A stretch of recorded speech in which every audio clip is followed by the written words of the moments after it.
شیرازه یک جمازنترین ناحیه پارێزیە ها دهوکیه. تانو کچه جهن تایبانی نکو خالی کلو پلن خوین زیده لب فروشن لام خالی دخوازا بازار که روزا اینیت کردن. اگر بحث گرنگی و کرنا بازار عین یا به تکران آنکو میدان کو خود به و کی کنوکل پارێزی ها دهوکی هیا.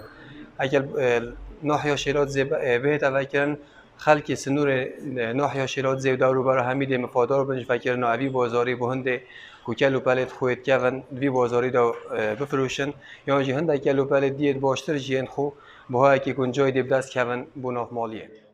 نه شیراز زیت نه بلکه دارو بره شیراز زی گلن خلق قصد شیراز زیت کردن اوی تشتی فروشن هنده که دید هی محتاجن وی تشتی بکرن.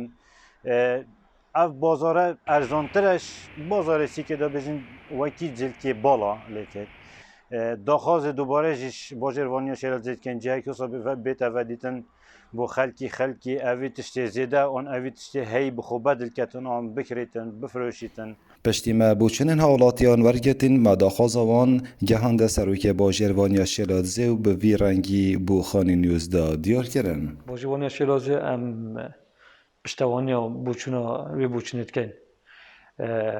چونکه بازار دوستا یعنی دوکی تین قضا سرونتن زاخویتن همین جای تین. بس بو وکینا جایی که اوسا مفروضه هم موافقت جهت پیوندار رو اگرین.